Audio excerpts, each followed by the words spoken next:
It's movie night, ladies and gentlemen. Amazon Women on the Moon, and we're going to talk about it. Let's go.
Hello, everyone, and welcome to the Toplofty Lounge, episode 95 Conversations for the Elevated.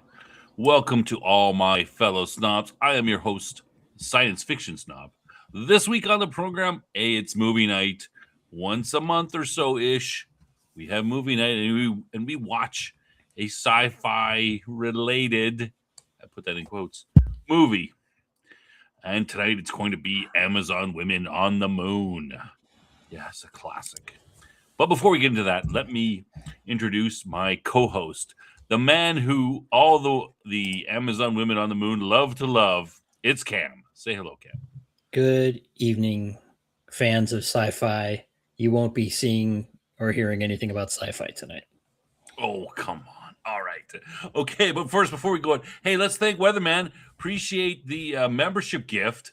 Thank you. Always appreciate supporting the show, and you can support us in the show by by buying memberships, that sort of thing. But if money's a little tight, I know the economy's not great. Hey, give us a like, a subscribe, tell your friends about it. Retweet our show links. All that stuff helps us get noticed, and we really appreciate that. But thanks very much, Weatherman. Appreciate it. Our very most loyal fan. He's been here from the beginning. Thanks a lot. Okay, before we go, let's talk who's in the chat. Of course, we've got Weatherman in chat. Yeah, all right. Q2 Cast, Madman's in the chat. He's got a show. Check out his show. We'll talk about that a little bit later.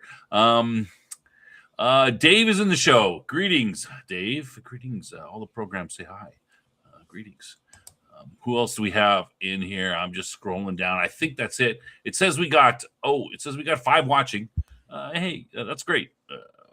5 is better than nothing. That's why we do the show. It's a little early. Sometimes it takes a while for people to get in. Those YouTubes are very slow with the notifications. All right. Anyway, Cam, do you have, before we get into the topic, give people a little bit of time to come in. Anything you've been doing this week? Anything interesting? Oh, Weatherman, that's a good suggestion. Saturn 3. Yeah, good one. No. Let's say no. Nothing great. Jesus, look, next time from now on, Cam, your job is to make up something, even if you don't have anything. Make it up. Well, okay. The more outrageous, the better. I could tell you if you really want to know. I do. That's why I asked the question. Yeah, of course. Well, I've been preparing to sell off some junk at a show. Yes, you mentioned this to me. Yeah. So, Junk. yeah, it's. I've got a lot of junk as it turns out. It sounds cool. What are you talking about?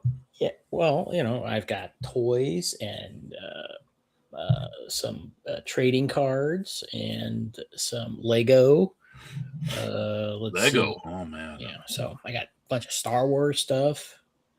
I have no idea about this show. I've never been to it. It's only happened. This will only be the second one, and it's kind of a mixed thing. So I have no idea. But it was a minor buy-in price, so I'm like, I'll give it a shot. Okay, yeah, but people don't. Okay, so you skipped that part. You mentioned that to me, but you skipped the part. So you bought a booth or table or something like that at some sort of show that they allow people to sell their stuff to other people. It's not a flea market though, right? It's actually no. It's an actual show. It's bigger than that, right? So yeah. Okay, so you're getting everything prepped and ready to go. Well, we might make. What kind of stuff are you looking at selling? Well, as I said, I've got what kind of trading cards? What kind of Magic the Gathering stuff? Magic stuff. I have a. I'm not selling like from my old collection. This is like relatively new stuff. I went several years old. Like sealed product. But it's not your really most treasured stuff. Right? No, not at all. I don't. The game kind of sucks at this point. I mean, to be honest with you, I have endless amount of crap I could sell because I have many hobbies, as you know, but I literally don't have time to put it together. So I'm just trying to throw some stuff of genre stuff together and. So can you give us a little more? What else are you? Well, like I said, Lego. I've got okay. So I drop some what details on the stuff that you're Here's the thing. I've liked Lego since when I was a young child, and I had a long time off from it. But some years back, I started buying some sets and building stuff. And so I end up buying some. I didn't intend to do this, but I bought sets that I never ended up building. Right. So, and I don't know if you know this, I used to work with a guy who was this huge Lego reseller. He would basically buy Lego and sit on it and then resell it because Lego, even though they do put out new sets, they're always different. Like there's like first they have Star Wars license, for example. So they have many Millennium Falcons they put out by this time. I don't know. I'm guessing eight or something. Oh, really? Yeah, but they're always different. So Lego doesn't reissue sets. They might be similar, but they're never the same. And some catch for some reason and have a significant value, and some don't. Like for example, there's a little, it's just a little set that costs like $15 or something originally. It's like a troop builder, for Star Wars, like Imperial troops or something. And for some reason, some of those go for like $60 some or whatever now. And so I just, it's hit or miss, some things I have cost nothing. And then other things like, I don't know if you've ever seen, I don't know if you ever follow Lego, they have these things called poly bags, which is just basically a little plastic bag with usually a small set or something. And some of them were like minifigure sets. Yeah. Mostly minifigures. Right. That kind of stuff. Yeah. Well, I mean, they have a whole minifigure line. Blind bags but that's a whole different thing, and some of those are crazy expensive too. But I collected some of them. Yeah, I mean, on paper, I'm like I don't want to say a millionaire, but I've got a lot of money in all this junk. If I could just move it, I could retire. Really? But it's I mean, all these things are. That's a comfortably retire. Well, I'm exaggerating a little bit, but it's significant money. I mean, just and again, like Magic the Gathering stuff. Now some of that I have bought and intentionally not opened because I don't want to promote the game necessarily because it's really not good, but there's this whole phenomenon, and I'm sorry we're off on a tangent here, but where sealed product, meaning unopened product, goes for stupid prices. I mean, it's like some of these collector boxes they have, which like the things all these foils and special cards and everything. Some of these, they're pretty expensive to start. Like a small box of this stuff is like $200, $300, but some of them really skyrocket. Some of them are up over $1,000. Some are like $3,000. Really? Okay. Yeah. And this is relatively new stuff. This is not like vintage. I saw a clip on Twitter just yesterday, the day before. Some guy bought a Pokemon card, like a package, a foil like a regular package. And I have no idea when it was from or whatever, but he bought it for $450. And then he proceeded to open it. And he's like, I'm going to open it. And he opened it in front of this collector. And the guy told him, you're crazy, man. Because your chances are you're going to get nothing good. Right. And he opened it up and guess what? Did he had a big? Okay, see that's what happens most of the time. Okay, that's what I was talking about, the sealed product thing. Okay, so they know what so just take a regular booster box of Magic or whatever from 2 years ago, anyone you want to name. It has an expected value in it. It's just by the odds. This is about what you would get on average out of it, and the expected. So let's say that's $80, but the sealed product sells. The expected value is always less than the sealed value, meaning it's like you buying something. It's like it's buying a new car and driving it off the lot, and it loses 60% of its value or whatever. It's like that. It's like, this is, I don't understand why it is, but it's held up all this time, where it's like you're not going to get your money's out of this. It's like gambling, it's like, it's gambling. Yeah, I mean, if you might hit something big, like that's why people will pay. Okay, but again, this isn't vintage Magic where you have a $10,000 Mox or something. This is, there. It's like, oh yeah, there might be one or two cards that are double digits, or maybe someone's $50 or whatever. Yeah, but I don't understand it. But there's a huge market, and these things sell at I mean, they almost always go up. Some don't go up that much, but some do. And did I tell you that back in the day, when Magic first came out, this buddy of mine, basically twisted my arm to buy a 60 card box plus one booster, and one of the cards I had was a Lord of the Pit, and I mean, I hated it because I couldn't play with it because I couldn't get it on the board, right? Because I'm like, this is way too expensive with what I had, right? And that was it. But apparently it's worth money. I understand. And I went home and I looked through all my old crap, and I'm a keeper, I usually keep stuff. Couldn't find any of these Magic cards. No idea where they are. Well, okay. See, here's the thing: Lord of the Pit at one time was like a hot card, but then they reprinted it like a million times. Oh, so, did they? Damn. Okay, yeah, it's. I mean. In fact, I seem to remember there was like a free giveaway thing. It's like, oh, come learn Magic. And it's like, they gave away like Lord of the Pit and Shivan Dragon. These are all big cards back in the days. Oh, well. Okay, so don't worry about that. But there are certainly some, and maybe ones you wouldn't even think about, that are worth money still. Aldous is talking about dual lands here. Yeah, dual lands still hold money. Oh yeah, Mox Emerald. So okay, well I'll tell you a little story. I had we're getting into Magic talk here, but I had okay. So the original set that was released was called Alpha, and it was. They did this very, very quickly. The first edition was Alpha, and Beta. Alpha has like a weird cut on them, like the corners are cut differently. Anyway, Beta was like the second set. It was the exact same as as Alpha, but it was cut differently. And these are all black border cards. Anyway, so they had these cards, these very expensive cards, these like Black Lotus and Mox, or ones that people would have heard of. And it was something called the Power 9. All these cards in Alpha, Beta, and Unlimited, the first three sets, which are the same cards, it was just different printings. Those are real expensive. Anyway, I got like a Beta Mox Sapphire that was in beautiful shape. I mean, this was like a near mint card, kind of thing. Probably would have been a 9, if you would have graded it or something, or maybe even a little better.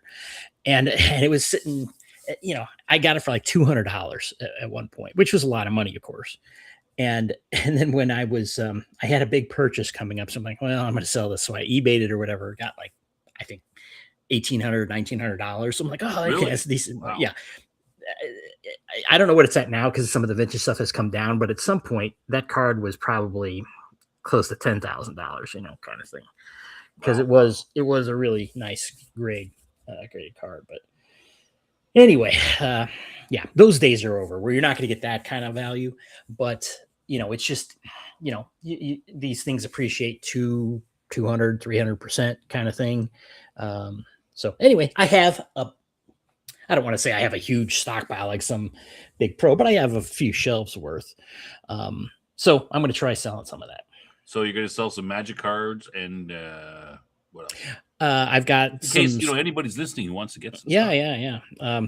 To my undisclosed location, sure, come on down. I've got some Star Wars Black Series, figures, But not Admiral Holdo. No, unfortunately not. I do have. I went to Star Wars Celebration in 2019, and I've got a few from there. Again, these aren't huge high ticket items. Those are maybe 45, $50 kind of thing. But this is just stuff that's taking up space at this point that I don't really want. Yeah, and rather have the money.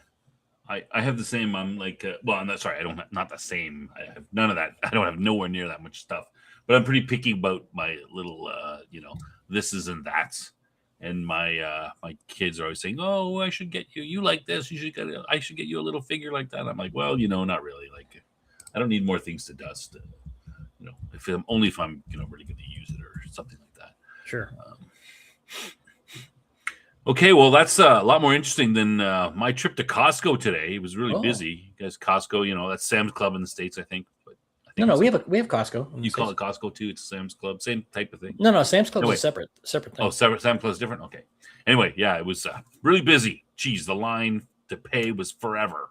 But we hadn't been food shopping for a while, so aren't you I supposed was to running out of Coke Zero. That's what fuels this program, folks. Coke Zero is what fuels the program. That's what I get by on. But it's nowhere near exciting as my day. Damn, I have to up my game. All right, gotcha. Yeah, that's it. I got a really good parking spot. This guy, sorry, it's woman from Saskatchewan. The guy ahead of me is like, stop. There's no park. This parking lot is huge. No, there's nowhere to park. People everywhere. I'm like, I thought everyone knows that Costco is busy on Sunday, so they don't come anymore. But I guess they still come, right, on Sunday. Anyway, so the place is packed. I'm circling the lot 5 minutes trying to find a spot. This guy is stopped in front of me, and I'm like, ugh. He's waiting for a spot to open up. This guy's obviously back, getting ready to back out. The guy leaves, and this woman comes from Saskatchewan, comes from the other way. It takes the guy's spot, and I'm like, oh man, that would get you shot in the States. Luckily, Canadians are not very confrontational. Anyway, then there was another person right, a couple cars down that were closer, and they were pulling out too. So the guy in front of me just like, whatever. He takes his spot. But then I'm like, oh, damn. But I keep going, and then someone even closer pulls out, and I'm like, boom, zip right in there. So yeah, it was great. That was pretty exciting. That was my day. All right. Well. All right. Okay. Go ahead. Sorry. I was going to say, clearly the chat has now figured out that we really don't want to talk about this movie. They're leaving. No, I don't mind. I can't wait to talk about the movie. Oh, it should be good. All right. What, we've got to take our time. We got to, what about what have you done science fiction wise, Cam, this week to improve your sci-fi snobbery? What have you done? Well, okay. I got roped into this sci-fi role-playing game run by this total jerk. Yeah. And I've been, forced to play that. Are you talking about me? Or a different one? Oops, forgot what show I was on.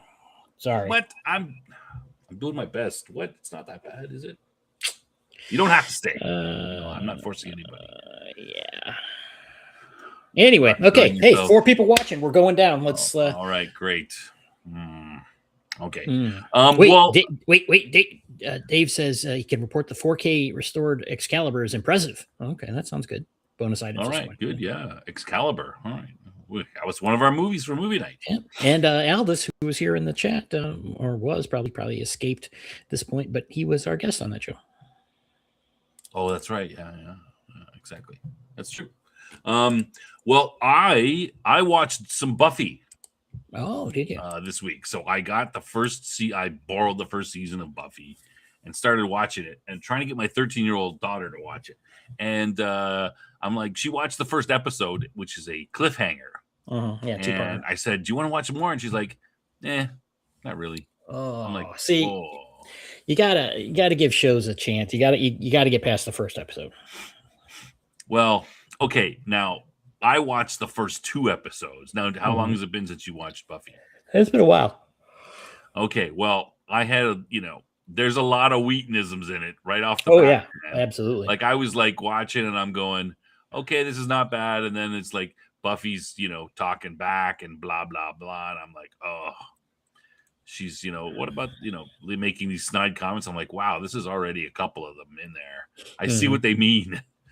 And so I'm kind of like, I was kind of looking for something to watch with her, but that didn't go. So I'm not sure if I'm going to keep with it. I'm not sure if it's enough of an interest for me to keep going, without watching. I would watch at least until you get to the episode called The Pack. That's one of my favorites. The Pack? Okay. Yeah, I think that's like 6 or 7. Yeah, there's 4 in. It's the first one. It's the Hellmouth. Yeah, welcome to the shows take a season to get good. Yeah, it just, I'm hoping it would grab my daughter. I mean, it's, she's the right 13. She's the right age for this type of, for Buffy, like that. I mean, back in the day, it was a lot of, it was girls who were 14, 15 and stuff. But I don't know. Maybe it doesn't hold up to this new generation. So let's see. What third episode's probably The Witch and then The Teacher's Witch. Pet. Yeah. I haven't seen the Witch was pretty good. I've seen the first 4. The first one's, the Hellmouth, and then the second part to it. What's his name? Jesse gets kidnapped and turned into a vampire. Yep. In the first episode. Okay. I felt that way about The Expanse. Oh, I was hooked on The Expanse right off the bat, man. I was like, wow, this is good. So I'm not, it's not bad. I thought maybe she'd, the quipping is, I'm kind of expecting it, right? I didn't know it was that much. Yeah, it's pretty thick at some points. It's quite a lot at the beginning. Yeah, Nicholas Brandon, Xander. Oh, yeah. We watched the show, and then he died on Friday or something, and I'm like, hey, that Buffy? Remember the one guy that? He's like, yeah, he died today. She's like, oh, crap, poor guy. That didn't make her want to watch it though. He's pretty young. He was like 53, 54. Yeah. Okay. So it's not bad, but I don't know how well it holds up. Okay. Well, if you want to pay tribute to Nick Brendan, I think I mentioned you guys on behind the scenes. I'd met him several times, at cool Hollywood parties and elsewhere. Nice guy in person from my experience. He's he had some trouble in life, I think, that was very public, and it's unfortunate. Yeah, he had some substance abuse problems. Yeah. Probably, it's probably, he was probably a pretty big thing on the show, and that sometimes people get into trouble. Well, I'm not sure if I'm not sure how much that was going on while he was on the show, or maybe afterwards, not until later. I know it was afterwards. I can't really say, but and obviously I don't know the guy personally or anything. But I could just speak to all the people that I ever met from that show were extremely nice and very generous to the fans. Including Joss Whedon. Did you meet Sarah Michelle Gellar too? No, she again, she's the big star and everything, and she never came to any of those things, which I don't blame her. So no, definitely, I completely understand why she didn't want to do those kinds of things, but pretty much most of the other people did, and again, all very nice from my experience. Yeah. But okay, so the pack, the episode that I mentioned of that, what is a kind of a Xander episode. It's the 6th episode. Okay. And the witch is a good one. Never teacher's pet, not the best. I think teacher's pet is 4. Like I'm looking at the first 4 on the disc. Yeah, actually, I mean, I kind of like the early episodes. So if you can make it up through the 7th episode, which is Angel, then you can kind of you'll have a pretty good feel. Well, for he's it. right in there in the beginning. He's in the first episode. He is. Right, but you'll get it gets a little more into his background.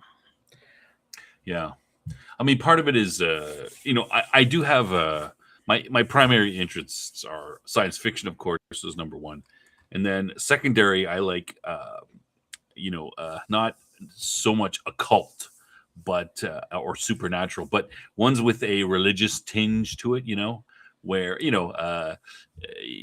Armageddon is coming, and the angels and demons are fighting. So not occult per se, like demons and zombies, but there has to be a sort of a religious aspect to it. I prefer those. So shows like Buffy and Supernatural are in that realm, but there's not enough. It's got to be the battle between good and evil. Satan and God, that kind of thing. More of that style, right? Yeah. And then of course spy/war. Stuff, but so Buffy kind of, it doesn't quite fit into there. It's more of the the other side of it, the zombies and werewolves, and which is, it's fine, but it's not. Yeah, again, I am not a Joss Whedon fan today, and everybody knows I am not a Firefly fan for sure. But I absolutely loved Buffy when it first came out. First 3 seasons of that show, I loved at the time, and I loved all of Angel. Buffy season 4 forward, I could take or leave. But I was surprised to see Angel so quickly. I thought he was a later on. Yeah, he was. He was in the first episode. Yep. All right. Okay. Okay. Go ahead. Yeah. Sorry. You want to keep? Well, we didn't mention it before the show. You said there were some things, but I had mentioned to you that episode 8 of Amazing Digital Circus came on this week. Yes. Did you get a chance that was on my list. Go ahead. Okay. I kind of liked it. I was like, it felt a little more sci-fi. We talked about it on this show before, and whether it is sci-fi or not and such. And it has a few sci-fi elements, but this one felt a little more so because, spoilers, they really got into where they are and, what Kane is. Kane being the weirdo guy with the eyes and his mouth. Yeah, he's an AI. He is an AI. Which that's not really spoil. They really said it explicitly in this, but that's been kind of known in the fandom, I guess, and maybe mentioned to some degree before. But it's been hinted at he's controlling this digital world somehow, or has some sort of more power than anyone else, at least. Yeah, and so the beginning of it was really kind of it was cool. The opening I thought was really neat, where they kind of did this. It was a graphical representation, I guess, of this AI awakening and starting. Because they tell you in the episode that it's it was about making a creative or generative AI system.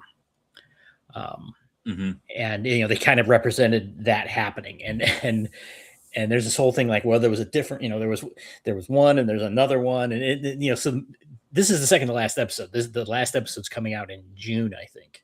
So this is it, it's coming to an end, but for me, I was like, oh yeah, this was really, it was a pretty good episode. So, so I watched the first 4. I was a little bit behind. My daughter wanted to watch this episode with me, but I'm like, I didn't have a chance to catch up, and she couldn't wait to see it. So she's watched all of them. This is my younger daughter, 13. She's watched them. She liked it. She wanted me to watch with her, and I'm like, I can't catch up, and she's not gonna wait. So I'm gonna have to catch up with that. She liked it. She really enjoys the whole series and liked the episode too. She hasn't told me anything about it though, because I guess I just spoiled you then. Secret. Sorry. Well, not really. I saw episode 3 or 4, and I just got to catch up. I was kind of talking about the setting, the elements of it. I'm sure that's not going to be what the show's about, kind of thing in the end.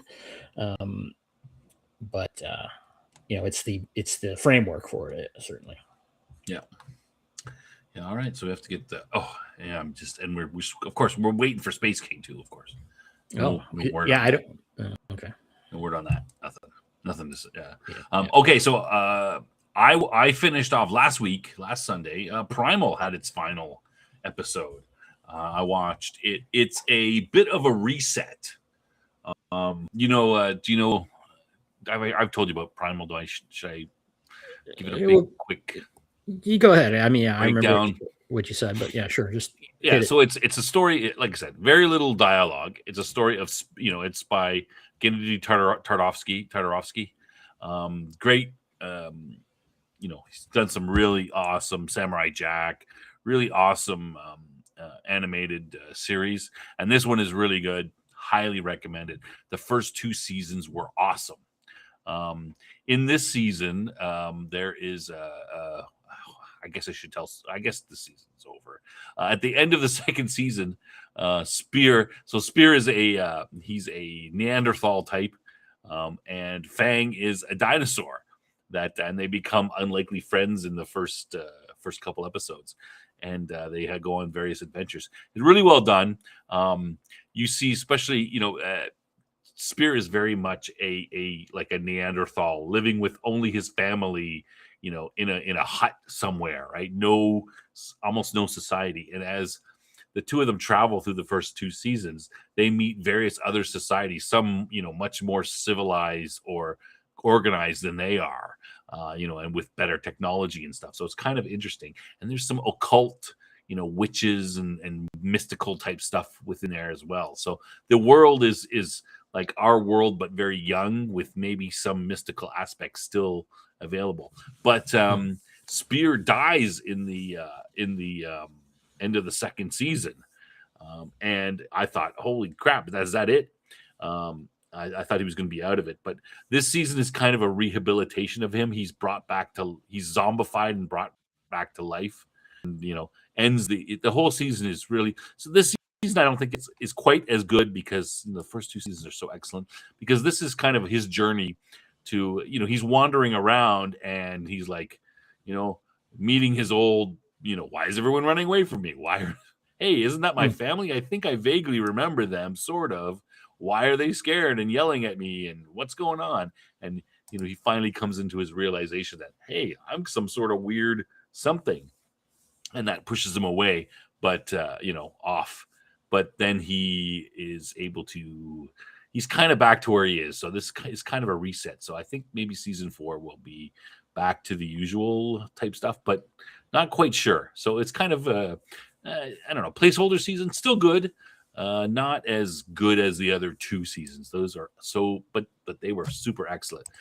Still one of the better shows on TV, and I'm still, I was happy to watch it through this season.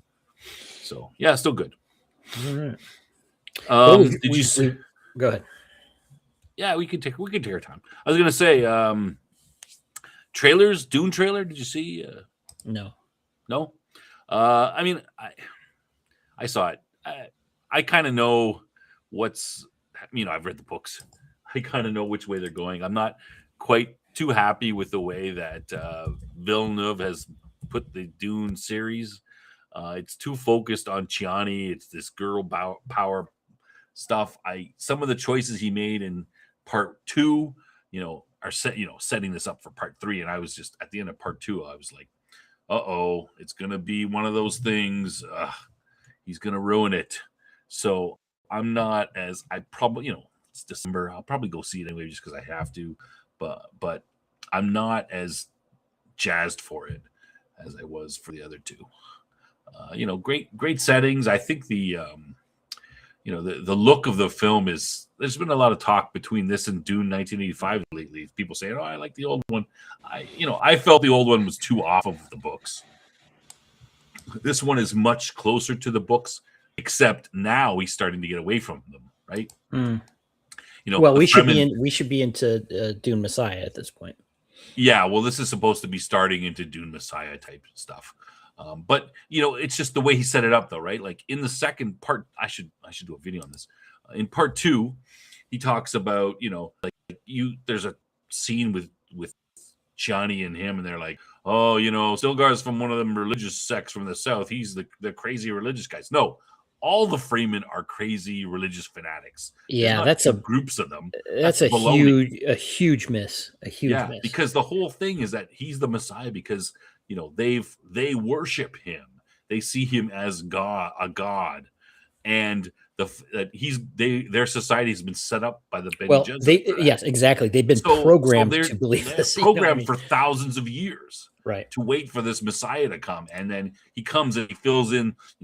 He spends the book, the whole book of Dune, doing and also Jessica too, saying things that prove he is the Lisan al Gaib. He is the one. Mm-hmm. So Villeneuve has to put in this girl power stuff.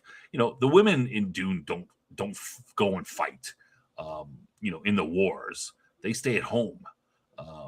They can fight, and they're vicious, nasty fighters. And if someone got into a siege, they would be happy to knife a Harkonnen, but they don't do that if they don't have to, right? It's just biology, and it just makes sense. So this whole, it's he's getting off the rails a little bit. I'm a little bit. There was a couple things in the trailer that made me think, he's going a different way, and it's going to be a little bit off of it. I'm not sure. Yeah. So we'll see. We'll see. I'm not sure if I'm going to see it or not. Also, okay, so Dave put that up. I think it's Q2 was telling me about somebody was telling me there's a recut of the Dune 84, 85. I think it's called Dune 8. Some people call it Dune 84. I thought it was released in 85, but anyway. They said there's a recut of it that makes it better.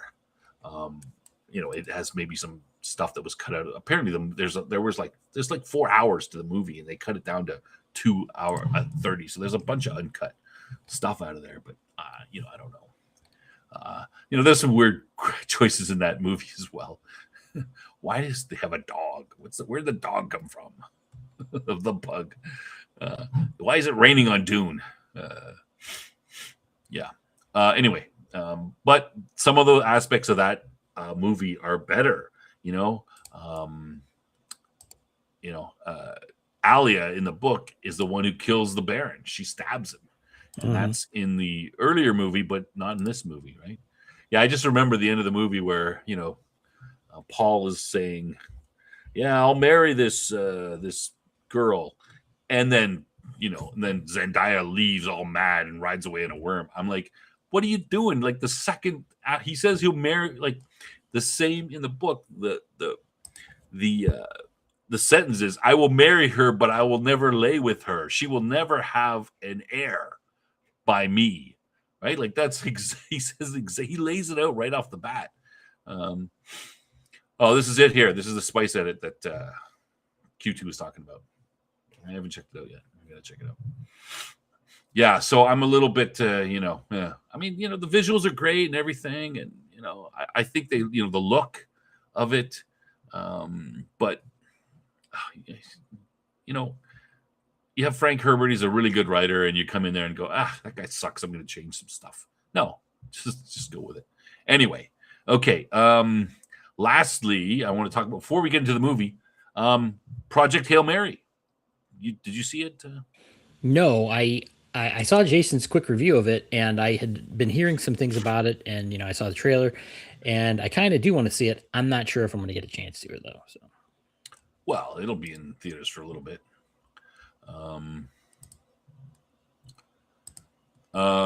Okay, well, I saw it. I saw it with my kid too, and they liked it. And some of her friends, they liked it. What do you want to know? Ask me. Quiz me. Are you going spoiler free or okay? Is it sci-fi? Yeah, it's sci-fi, but it's kind of it's a typical normie sci-fi for normals. I mean, normal people can enjoy it. Like for me, it's not hardcore, right? Like Dune would be or something like that. This is sci-fi for them. It's Andy Weir. He did The Martian. It's in the same vein as a Carl Sagan book or the guy who wrote Ready Player One. It's sci-fi, but it is accessible for everybody, right?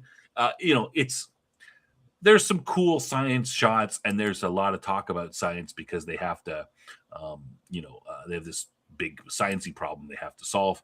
But it's really the story about Ryan Gosling and his rock buddy. Um, you know, and you want me to give you a little bit about these are some spoilers, but not really. So the Earth is dying. There's something called the astrophage. It's eating our sun. And it's infected. It's something. It's infected all the suns around, for quite a large area around Earth, and various other solar systems in this, this the general part of space in our where we are, except for this one sun. So they're like, well, what the heck's going on there? So they send an expedition over to check it out and try to find out, and that's what Ryan Gosling's part of. And when he gets, it's not snobbish enough for me. Yeah.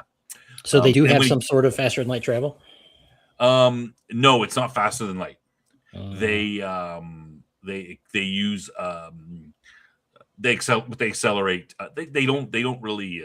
Maybe the book they do, but in the movie they just like this astrophage stuff has a lot of power in it. They use it for fuel, and they're able to accelerate very quickly for long periods because these things are super dangerous.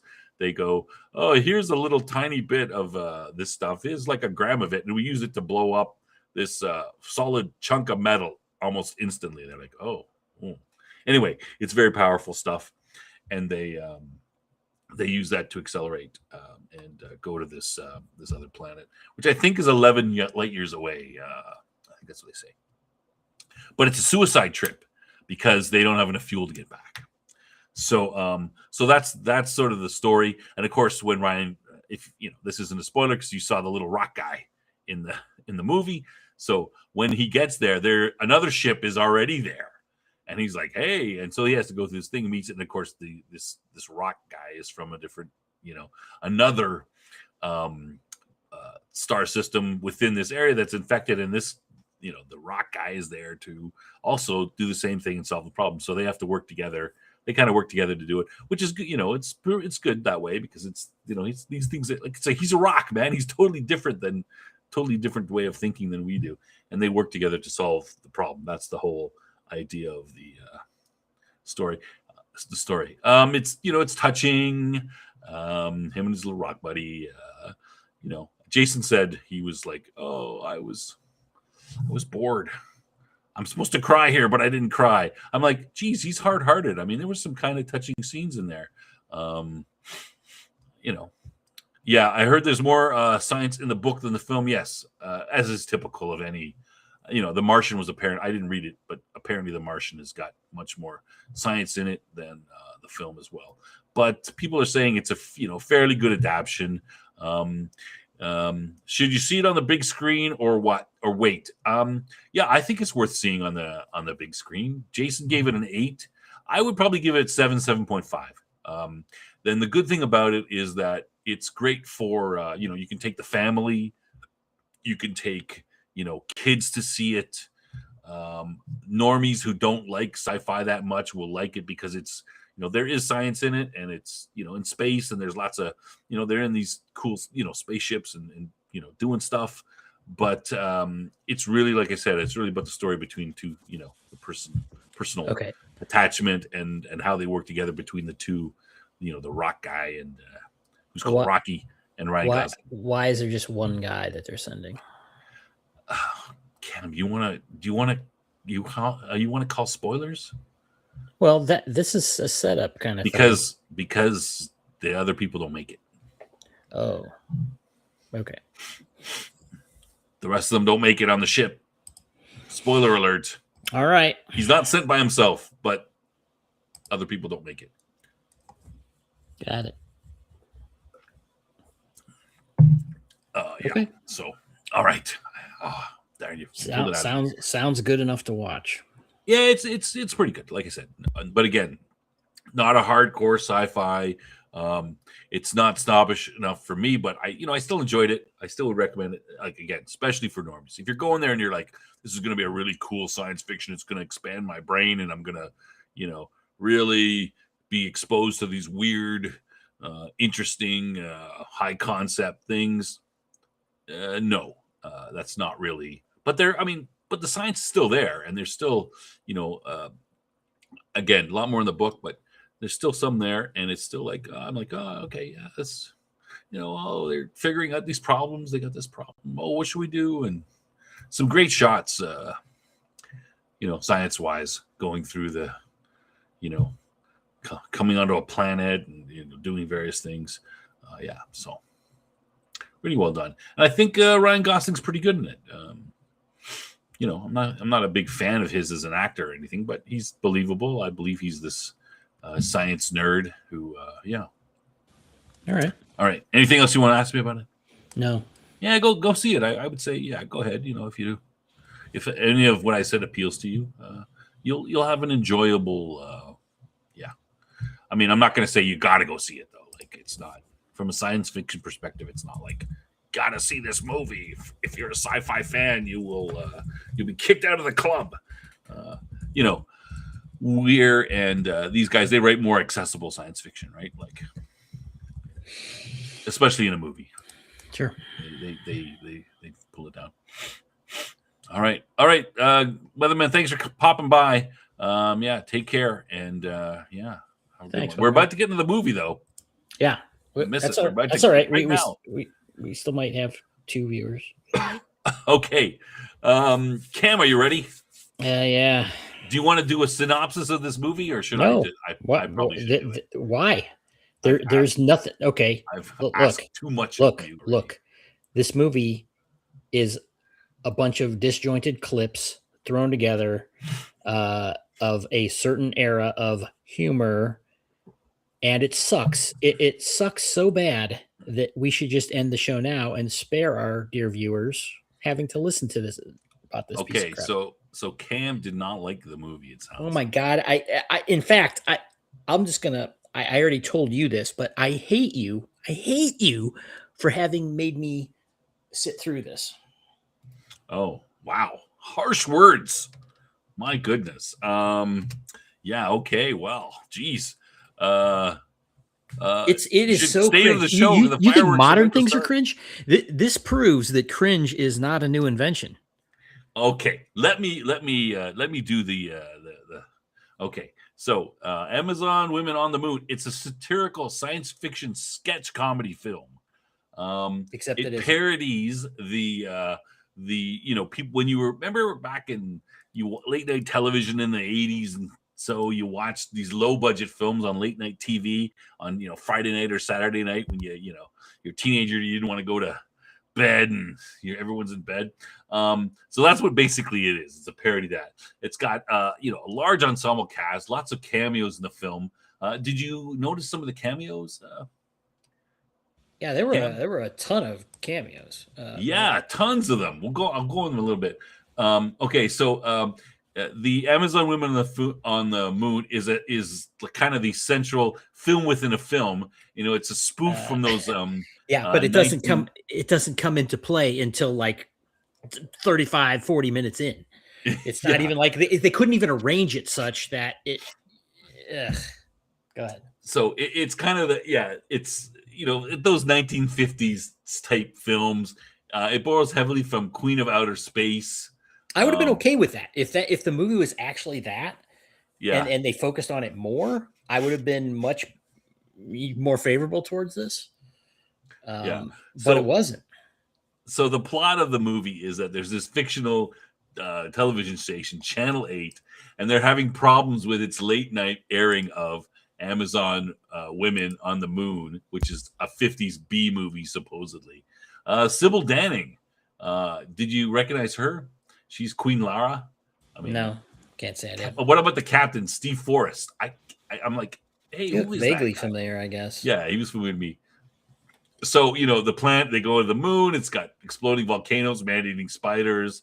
And the atmosphere. So yeah, so the story is that while you, the viewer, while waiting for the film to resume, you, the viewer, starts channel surfing, changing the channels. You notice there's a little burst of white noise between, and he's going to various other channels, and that's where you're seeing various other sketches, which is the programming on different channels. And finally, he intermittently returns to channel 8, where the story keeps going on before it fails again, and then he surfs a little bit more. So yeah, I would have liked to see the whole Amazon. And this, of course, this shot is a shot from Amazon Women on the Moon. This is when the humans who come to the moon are escaping with the queen and her daughter, who have fallen in love with the crew. Did you remember the shot? Like, this is obviously California, eh? Like the background, I'm like, it's obviously California. Like, this shot is pretty good because what happens is there's this shot, and then there's a little bit of close up, and the women throw their spears. Now you see all those little circle things on the front, right? Yeah. Did I lose you? Yeah. Okay, they're obviously heavy. Like, they're heavy. So these ladies throw the spears, and some of them fall like right down in front of them in the shot, and then they cut. And then there's another shot of the spaceship, and it's a kind of a wide angle shot. And then there's all these spears coming from outside the shot you don't see anybody throwing them, and they're hitting the spaceship. And you've just seen these women throw the spears, and they fall in at their feet. Some of them hit them on the head or something when they're throwing them. They can't even throw them. And then the next shot is like these spears going through the air. I thought that was kind of funny. Was this worse than a Disney Star Wars film? No, it was not. In my view, it was not. It was not worse than that. This is a parody. So anyway, so that's the idea of the film. So you've got these various scenes of Amazon Woman on the Moon, and then when the guy comes back to it, you've obviously missed things. One of the crew gets killed during the he's tried and executed or something by the Amazon women, and you just hear Steve Forrest referring to it, but we have no idea what happened. The one guy's there, he's got a monkey. They're going to space. There's 3 guys and a monkey, and it's just very foolish. Okay, was there any? Okay, so you hated everything about the movie? Is that the? Or I can't think of anything I didn't hate about it. You didn't hate? Okay, well, what did you hate? Did you hate Arsenio Hall? I mean, that might have been the highlight. That was the first skit. Yeah, the first skit, that was the best. Yeah, because it was just kind of, it's just a stupid comedy skit. I mean, yeah. I mean, that's really what it was just a collection of unrelated or barely related cringy comedy skits. It would have been like a 80s Saturday Night Live kind of thing, but worse. All right, let me. I'm just looking here at some of the what the critics thought of it. Okay. This guy says the episodes featuring Monique Gabriella. That was the second one. That was the pet house playmate. Archie Hahn, Ed Begley Jr., and David Alan Grier as inspired. The rest of them were like, oh, so good. So you didn't like the. Well, the David Alan Grier singing might have been the best. Okay, so so between the one of the skits is about black people who don't have any soul and give money, and that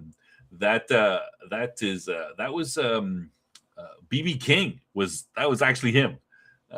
So David Alan Grier is No Soul Don Simmons, and he's singing like typical white people music, eh? And he's a pretty good singer, but he does that, and they're asking for money to help black people with no soul, and him being an example. And the end of the movie has him again. He's selling a CD, which is a bunch of bland love songs that white people would listen to. But that's what he's doing. Yeah. I thought that was all right. None of them you liked. What about okay? So the second one is the pet house pet, who's well, she basically goes through life completely naked, and everybody ignores her. She's like, "Oh, I'm the new pet house pet," basically play takeoff Playboy, and she's like, "Oh," and she's walking around naked, and everyone's just ignoring her in California. No, that wasn't fun. Not really. Okay, how about the next one where Murray zapped into the television and he goes through various. No, I wanted to end it all right with that skit. Really? Yeah. He goes into the scene with the lady from before, and he's like, "Stella, leave me here." Of course, his wife changes the channel. He gets grabbed by King Kong. You didn't like he was in the Huey Lewis in the News music video? Nope. No, didn't like that. Okay. All right. How about Michelle Pfeiffer with the doctor that lost their baby and tried to use the Mr. Potato Head, and then his hand is a puppet. No, didn't garbage. Like that. No, garbage. One of the worst. That was probably one of the worst. That was the worst one. Michelle Pfeiffer did kind of look like she's like, get me out of this sketch. Okay, well, how about let's talk a bit about. I'm trying to get something out of this. Okay, how about Carrie Fisher? She's in this movie. Yep. You didn't like that? That no, skit no. With I her? mean, how coked up was she at that point? You know what I mean? Well, it's the whole, you have a social disease, right? Like it's off the old weed, reefer madness type commercials that used to be in the 60s. It's called reefer madness. Don't do drugs, kids. No, didn't like that. Okay. No, I prefer. I like all those videos as accurate and should be brought back. How about Rosanna Arquette and Steve Guttenberg on their blind date? Okay, that one. Rosanna Arquette was really hot back in the day, man. Jeez, I was like, wow, she's really attractive. Anyway, that one was a little a little accurate to today. A little accurate. So, just for the viewers who didn't see the movie, Steve Guttenberg shows up for a blind date to Rosanna Arquette's house, her apartment, and she goes, "Oh, just go on this date. I'm gonna need a credit card and a driver's license." And she puts him through a thing that looks like a fax machine, and it's basically that it checks his whole dating history. It all prints out, and she's reading stuff off. She's like, "What? Oh, you told these last 18 girls, oh yeah, you liked, you really liked their career and stuff." So she doesn't go on the date because she finds out all this stuff about him. And he's like, "What? How do you get all that information? How do you know that I said that?" Yeah. So you thought that was okay? No. Well, I mean, it's mildly foretelling. It's social media kind of things where people know everything about you that and no privacy and all kinds of things. But all right, how about it wasn't funny? It wasn't funny. It was just like, oh, that's interesting. Oh, okay. Now, how about the guy who is watching the Siskel and Ebert types talk about movies, and then they talk about people's personal lives? They start talking about him. Yeah. And then they say, "Oh, and the way he died, it was just so awful." He goes, "Die? What do you mean? How did I die?" "Yeah, a heart attack in his home." And then, of course, he dies of a heart attack. Right. And then what about then they go then they extend it later on. Which with the doctor, what the hell's his name? Robert Picardo. Robert Picardo, yes. Robert Picardo's in this movie. Voyager, yeah, a very full head of hair. Full head of hair at this point. And maybe he wasn't a humorless dick at that point. I don't know. But anyway, so he's like the husband who inexplicably decided it's like for his funeral he decided he was going to have a roast, like a Robert Picardo comes to the wife and says, "Hey, we've got to do this," and he kind of talks her into it. No, I thought the husband had maybe bought the package for it or something. That's what maybe. All right. Yeah, it doesn't matter clearly. But yeah, that was again, I guess they had a bunch of real celebrity roast guys, on these are classic guys: Steve Allen, Henny Youngman, Slappy White, Rip Taylor, all this stuff, all these. I mean, I think it was funnier because these guys weren't funny. but, Right. But anyway, so they start roasting him. They do all these classic 50s type jokes, which was kind of, take my wife, please, those kind of jokes. Then his wife starts roasting him, and she's actually the funniest. And then they talk about the funeral being held over for 2 weeks because it's so good. Like, I mean, it's kind of, yeah, no. Yeah, it was really stupid. Again, I absurd, stupid humor is. I have no problem with stupid humor. This just sucked. How about but you didn't like Ed Begley Jr. as the son of the Invisible Man? I guess it was the concept was okay, He thinks he is replicated the formula. He's got all wrapped up like the Invisible Man. Then he wraps himself, and he's obviously visible. And his buddy comes in, and he's like, "Oh yeah," and he's like, "Look at me! You can't look at this shirt moving around." And he's like, "I'm going to take off my shirt." He's like, "Please don't take off your shirt." And he runs around naked for the skit. He goes into this local pub, and he's like, "Ooh!" And they all like, "Oh, it's like clearly it's something that happens a lot." This is You don't like that? No. Okay. Is there anything? Andrew Dice Clay? Did you like him? Nope. How about Ralph Bellamy? He was in the Titan Condoms one. No. Nope. Yes. No, I mean, again, if it was, it's like, it's kind of like an old Saturday Night Live skit, or maybe a Fridays skit. Madman will probably get that reference. Joe Pantalero in the he was, who he is, right? I always get his name wrong. He's the guy from from the Matrix, Cypher from the Matrix. He was in right. Yeah. The beginning with the the hair club for men, except they're stapling carpet on the guy's head. Right. Yeah, no, stupid. No. Okay. The Unknown Soldier one might that one I'll say because it had Ronnie Cox in it. Yeah. But it was just okay. You know what? There's a couple. Who else was in that one? That was Ryan.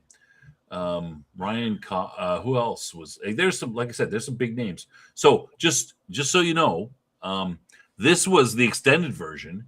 In the regular version, they do not have. Let me just. I gotta just look it up here.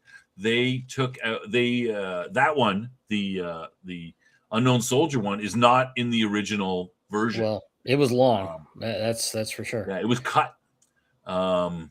Okay. So in the American version, the pet house video, she's in lingerie rather than naked.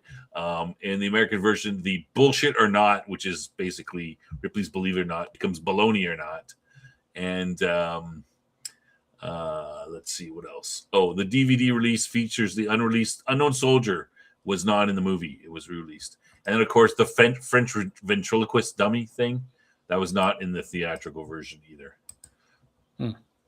So, I didn't. The ventriloquist dummy was kind of like.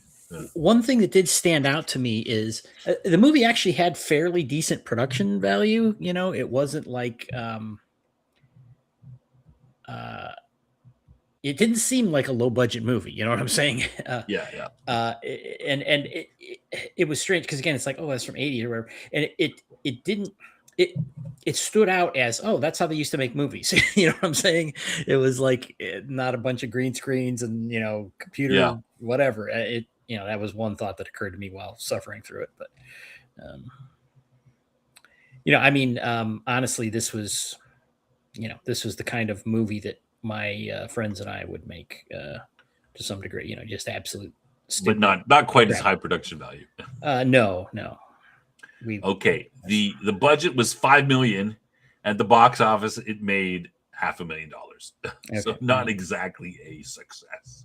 Yeah, it was embarrassingly bad. But again, these were real named actors and things in this. And some of them became go on to became pretty famous. Like, well, for example, like they're getting all these 50s comedians, right? I mean, they were kind of be past their prime, but these were big names, like all these guys that I mentioned, and I mentioned, I mentioned just even some of the, Steve Roseanne Gutenberg was Arquette. a big star. I mean, he was Steve Gutenberg is in it. Yeah, yeah. this Ralph is this is in Bellamy, this is in the Police Academy days. Carrie Fisher, Sybil Danning was pretty. Arsenio Hall. It's kind of the beginning of his career, but he's Ed Begley Jr., Russ Meyer, BB King. I mean, he's not a big name, but he's not a movie star. Steve Allen, all these guys, they're all pretty. I'm like looking at, is that? I'm watching and I'm like, is that so and so? Yeah, I don't. Sorry, go ahead. I was gonna say I don't know what would have possessed them to do this. They must have been doing someone a favor. Maybe they owed somebody a favor. Maybe. Did you watch to the very end? I think I did. Did you see the outtakes? Yes. You did? Oh, okay. There's this. Okay, so this is my. I think this is probably the funniest part of the movie, which is kind of a little. Anyway, so in the one where they have the Siskel and Ebert fake guys talking, right? They talk about the guy. He's like, oh, and they end the show, and then they turn to each other and they talk to each other, right? Like, right, yeah, silently, right. Yeah, well, they're you could hear some noise, you can't make what they're saying, but it's like as if they're having this great conversation even after the show's. We talk so much, we're so smart, and they're having this great conversation after the show, and so in the outtakes, they're going. So they're talking to each other, and they're like, they start. I guess the director doesn't try to cut his movies. He just keeps filming. And they're talking. Okay, well, how much longer do we got to talk for? We got to keep talking. This guy never calls cut, does he? No, he doesn't. What should we talk about now? He goes, oh, did I ever tell you? One guy says to the other guy, did I ever tell you I hate you? Yeah. Well, I hate you too. Blah blah blah. And you stink. You smell bad. And they just going back at each other. Yeah, that did remind me a little bit of our after show. Oh, okay. Ouch, that hurts. Damn. Yeah, it kind of reminded me. That's what I thought. I go, hey, I know someone like that. Yeah, so that was probably the best part of I thought that was the funniest part of the movie, which is, I mean, I didn't hate it, but I recognize what it's for. I especially like the Amazon Women on the Moon part because it's just so B movies. Like, look at this picture in the background here. Again, I think ladies in short skirts with a low cut and have them. Yay! It would have been funnier if they actually dedicated it to that being the main thing and the rest of this stuff being way shorter cutaways. You think so? Yeah, that was kind of the concept of it, but it was extremely poorly executed, and they didn't do it. They should have had the spoof of that as the main part of it. I think they just should have done Amazon Women on the Moon and just done that whole movie. I also would have been fine with that. Like, did you see those guys? Like, they're like, make the faces if we're taking off in a rocket, really, really at high like acceleration. They're all like, oh, they're trying to do this. I mean, the guy's the monkey, and he's not very sprite, and he's like, oh. They go on the moon. I like how they had the monkey wrangler, when the outtakes come in. Oh yeah, just like because he freaked the monkey out. He's like, he's trying to do this turn, and the monkey and then the monkey wrangler comes right in there right away. He's like, I gotta keep this monkey because the monkey bite that guy's face off. Yeah, I saw that too. I'm like, oh yeah, the guy's coming in. You must have known that there's behind the scenes. He's trying to work with the monkey. The monkey's getting pissed, and just they had many takes they had to redo or whatever. Okay, so what would you hated this movie? Absolutely worst. Yeah, I did. You had to rate it. What would you give it? 1.5. 1.5 out of 10. Yeah, out of 10. Oh my goodness. All right. Okay. Well, Cam, I just have to tell you, we have. We're having a surprise rebuttal guest. Who likes the movie and actually. Blame him. He recommended it, and I went with it. I guess it's my fault. The buck stops here. But let me welcome everyone, Madman, to the show. He, I think, liked the movie. Really, Cam? Really? Go. Come on. You really didn't understand the entire concept of this film. Yeah, I just thought it sucked. This brought... Let me tell you something. I grew up with stuff like this on television, where I was up late night, I'm I sorry. turned on the late night movie, and it came on and it had a shitload of commercials. The movie was, it was a good movie, but basically, it just kept breaking up. I had to go channel surfing to see, hopefully that it would be back and it would be okay. And basically, this is what happened. In reality, what they did here, this is directed by John Landis, who also about 10 years earlier did Kentucky Fried Film, which in that case they did parody to the Bruce Lee movie. I don't know that American we'll be Bruce Lee watching that film. one next. I don't know what we'll be watching that one next movie night. We'll do it on my show. No, that one is insane. That one is truly insane itself. Okay, let's stick with this movie. Okay. No, now here's the thing. There is a sad point. Now, you guys mentioned how much it cost and how much it made. Yeah. Okay. This is about mid 80s. Directed by John Landis. Yeah, 85. It Right, was right, filmed in right, 85. right, It didn't right, get out right. till 87 Okay, because yeah, there was that's right. That's right. problems with There was a Twilight Zone. tragedy at Yeah. this time. Can you remember what the tragedy was? Yeah, I just mentioned it. Oh, you did? I didn't hear it. Yeah, Twilight Zone. Cam, you remember? Twilight Zone. Right. What happened was Universal had put this movie on the shelf. Literally, nobody could talk about this movie. So basically, when it was released to theaters, it was quietly released into theaters. This did better on home video when it went out on VHS. When it came out, and it became a cult classic. Because especially you said, hey, listen, Arsenio Hall's in this. You have a lot of stars in here that just are in their beginning of their careers on there. And then you have other people who are toward the end. I mean, you have to see with Russ Meyer in it. Now, if you don't know who Russ Meyer has one of the greatest films in history, Beyond the Valley of the Dolls. Nothing to do with Valley of the Dolls, but a great film in itself, and also known for the top-heavy girls of Beyond the Valley of the Ultra Vixen, and a lot of other great films that he made throughout. Also, Faster Pussycat Kill Kill Kill. A lot of low-budget films that were still cinematography-wise fantastic to watch.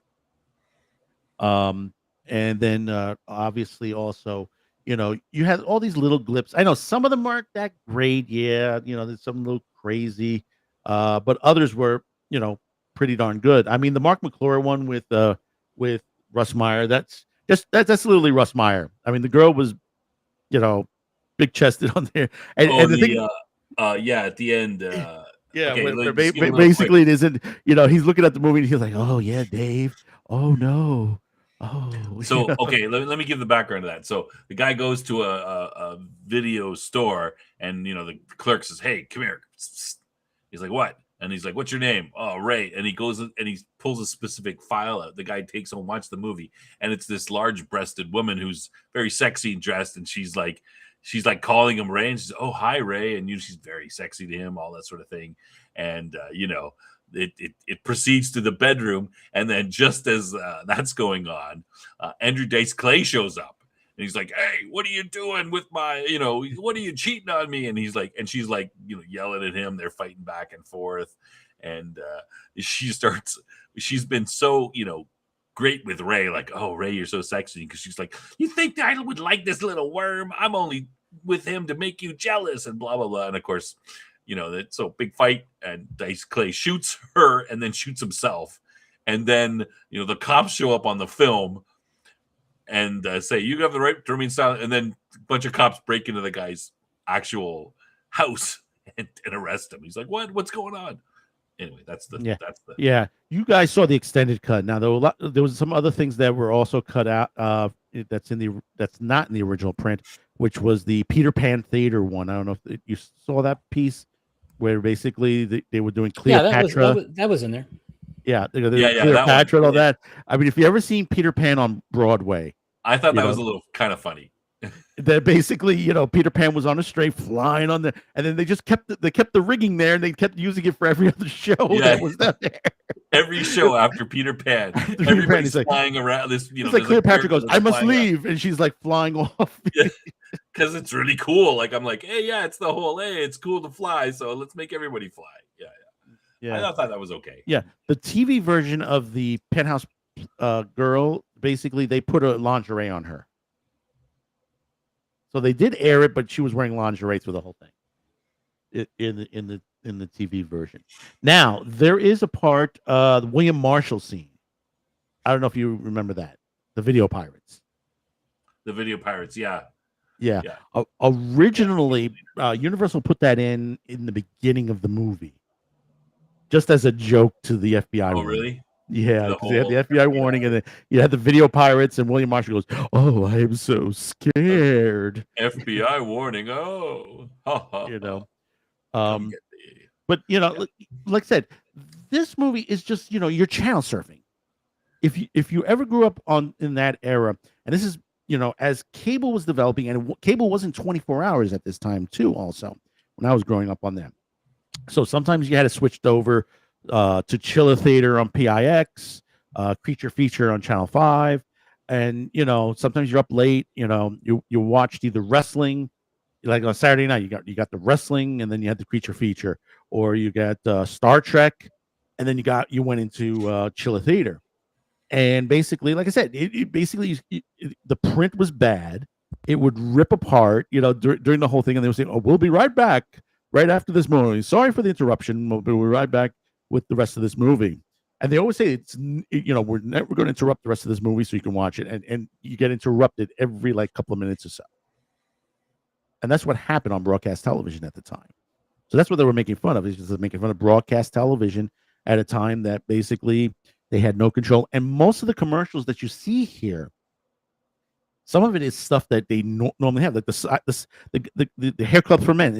There was a guy named Cy Sterling. That was the original guy, and they named Pantiano Cy in Cy Sterling, and it's Cy. In my or something very close to it. Yeah, and in my public access days, Cy Swedlow. One of the shows we worked on had a hair club for men type commercial running. So we would always laugh at it because the way the guy was like, and it's similar to what you said. Oh, you can wash your hair, you can take a swimming, it's great. Yeah. That's how it was.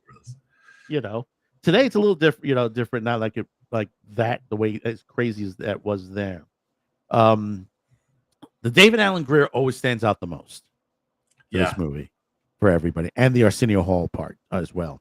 The David Alan Grier, the Don No Soul Simmons, please give, because every 7 minutes a black person who's born without soul, and then the guys walking over to the Volvo dressed like a pimp. Oh yeah, I forgot that first part, right? Yeah, and it's like, I'd like to do, and then you had what you had, I forgot the name of the actress, but she was in the Jeffersons, and then she's in the golf cart with the husband, and he goes, "Oh yeah, I voted Republican this year. We love to vote Republican." Yeah. And then by the way, just to the side, I think yesterday was Russ Meyer's birthday. He'd be 100. Yeah. Oh shoot, yes, it was. I think it was. Yep. Yeah. Anyway, for those of you out there, if you haven't seen a Russ Meyer movie, they just starting to remaster everything from his complete catalog, so it's available. That's why we're doing this movie, because it was a birthday yesterday. Yeah, that's it. Yeah, that's it. But you didn't mention the Henry Silver one. Bullshit or not? Oh yeah. It's like, was the Loch Ness Monster Jack the Ripper? What'd you think of that one, Cam? It was a Loch Ness Monster Jack the Ripper? What do you think? I didn't find it funny. No? You never saw Leonard Nimoy in Search of? Not that I recall. No, really? You've never seen In Search of? That's what they're parodying. Believe it or not, right? Yeah, that's what they were parodying, is In Search of. Leonard Nimoy hosted the show, which they redid it with Jonathan Frakes, I think it was. They redid this newer version of it. Yeah, I've seen the Frakes ones recently. I thought it was a takeoff of Ripley's Believe It or Not. But it's a little bit of both. It's a little bit of that. In Search of, yeah. And In Search of. Because if you ever seen In Search of, this was how In Search of was done. But wait a second. Jack Palance is originally did In Search of, I think. And the actor who's doing... No, Ripley's. No, it was Ripley's. No, it was Ripley's Believe It or Not. Sorry. Jack Palance was Ripley's, yeah. I thought they were doing Unsolved Mysteries parody in there. This was before Unsolved Mysteries. Henry Silva kind of looks like Jack Palance in there. Like his face is kind of scrunched up, and he seems like he's trying to do that scrunched up Jack Palance face. But anyway, Yeah, this is a couple of years before Unsolved Mysteries. This was we were just coming off the end of In Search of. Okay. At this point, and that was really popular at the time. But it was like some of it was a little crazy with Leonard Nimoy. It just like it's like spaceships, Aztec temples. It's like the pyramids. Do you believe it or not? That kind of a situation on there. But yeah, the spoof on the. But understand also there are some things that were taken from this and became other movies. For example, the guy in the TV that fell into the TV set, Murray. He was clicking Murray. He was clicking through. Toward the 90s, what's his name? I'm trying to remember his name on there. John Ritter. John Ritter did a movie in '92 called Stay Tuned, which he was basically sort of like he didn't realize he was making a deal with the devil, and basically his TV sucked him into there, and if he died he ended up going to hell. So there was like going through all these channels, like they did like a demon version of Wayne's World, and they did like wrestling, some other weird things, cartoons and shit. It was like a silly type of movie, but it did pretty well for itself. Also, this type of humor itself.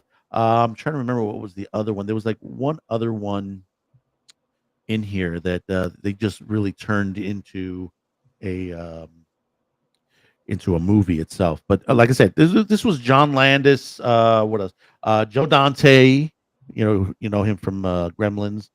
Carl Gottlieb, Peter Horton, and Robert K. Weiss, who did this, which they were the ones who did all the different segments onto there. But this is not. This will be like the third or fourth movie in this kind of range, because you had the Zuckers who did similar things like this. There's Group Tube, which was the other movie, which Chevy Chase the first time in Chevy Chase's career, a movie that was the Group Tube on there, which was like similar to this. Like I said, Kentucky Fried Movie, and there was a lot of little in betweens. I mean, you got to also put to the point. This is also like Scary Movie and all the other parody films that came after this. You have to put to that perspective onto there. But like I said, this is from a different. You said it was a different time, different. What you have to put when you come into watching this is that it is a tribute to science fiction and horror, but from the point of the crazy part of it that you never got to see the entire movie. Okay, Cam, counter rebuttal. I have no interest in debating this at all. No, none at all. No, I mean, look, if you guys enjoy it, great. I didn't. I mean, it's not worth arguing. It literally isn't worth arguing about. It's that bad. You don't even want to argue about it. I mean, I kind of got to go with Cam. I mean, I'm kind of laughing at some of but none of these skits are out loud laughing. I'm kind of looking at them and going, okay, I understand they're making fun, and it's kind of funny because it's at the time period that it's I'm alive at that time. I know what's going on in the world and how these things are going to be sort of seen at this time, and they'd be funnier then. But it's not like I laughed out loud funny at majority of the time. So, but I recognize what they're trying to do. Yeah, no, I mean, like I said, it did get some good review. Even the New York Times gave it a good review. It's got a couple of. I mean, there's only a couple of reviews here. Entertainment Weekly said it was, they said it's the film's the beginning of the end of Landis's career. He said some of the stuff were inspired, but some of them were, big failures. A lot of them. Well, you got to remember that the thing that was haunting this movie and everything else Landis did from here on then is that the death of Jeff Morrow and those two children on the set of Twilight Zone. Yeah, he just never really truly recovered after that. After that lawsuit. Yeah. I'm assuming that lawsuit also the criminal charges also as well. Yeah. So Ebert said about this movie that the exercise was somewhat unnecessary. Satirists are in trouble when their subjects are funnier than they are. Oh, that's not really. That's kind of a nasty hit. Saying that the actual subjects were funnier than the guys trying to make fun of them. Oh well. Yeah. Well, there was oh, that's what it was. The movie segment section of it, where the guys were doing the reviews, that was taken over to another movie by Robert Townsend, Hollywood Shuffle. Yeah. Well, they did it like two young black guys sneaking into the movies, and they did like all these parody films on there. They were parodying like Clint Eastwood. They were playing Amadeus. Then they did like what is it? What was it? Zombie Pimps. Oh, really? Yeah. See, when it's like these pimps would just like walk, just like shaking. They're like in a bunch group together, and they're like, "Where's my bitch?" It's this hysterical scene on there. Like, two guys are sitting there. It's like, "Oh, that was the best scene ever. That was the best movie ever." How ridiculous it was on there. But if you want to see a really good movie about black actors in movies and stuff like that, Robert Townsend did a fantastic job. Even though it's like a semi-comedy, but it just brings out typecasting on certain characters for movies. Like, there was a time, black actors only had certain roles on there, and Robert Townsend did a whole entire movie about that. Yeah, I don't know if Cam's going to trust you because you recommended this movie. So, oh, come on, Cam, what episode you on Free Ren? Tell me you're not still on 6. No, 8. I think I stopped at 8. So I'm okay. Good, you've gotten to the two best parts of this season. Yeah, good show. Okay. Oh, he's gonna hold that over to you forever, Cam. No, he's not, because I'm gonna give him a couple. I'm gonna give him a couple other things. This. No, he's also a little upset that basically this Friday is the season finale of Free Ren. It's true. And until further notice, in fact, it's like we might never get anymore. Yeah. We don't know when he's going to cut the writer's going to start writing again. Get onto that note, but in 10 days, I think it is, on High Dive, Farming Life in Another World is returning back for the second season after about 2 years. I'm gonna have to watch this movie, this show. You guys are watching it on Crunchyroll, eh? Free Ren, yes, it's on Crunchyroll. By the way, before I forget, oh my God, I forgot to say this on. But those of you out there watching, if you have a Crunchyroll account right now, I just got the word. Crunchyroll got hacked again back on the 12th of March. So if you have an account, change your password right now, right this very minute. Seems like someone hacked into substation in India, which has access to all accounts around the world. So that means your credit card, your passwords, and everything. All right. Yeah. Change it now. Go. We'll wait till after the show. Just, because you don't want to miss the show. All right. Okay. Well, I don't know that we have much else to say about this movie. I didn't think it was not great, but I appreciate it for what it was. And I would like to see Amazon Women on the Moon, the whole story, because I think that would be pretty funny. There was what was his name there? Travolta. Travolta's older Joey. brother. Yeah, Joey Travolta's in there. John Travolta's Butch, brother, who's the guy who gets. I think he's the one who gets killed, right? No. That's the young guy with the monkey. Oh, that is Joey Travolta? That's Joey Travolta. Really? Oh, how did I? All right. Well, then, who is the guy who gets? Okay. Let me look at. I have the guy who gets killed later. That's someone else. I thought that was. It's hard. Actually, you know who that was? That was Robert Louis Cobert, who is also best known for Dr. Doug Phillips on the TV series Time Tunnel.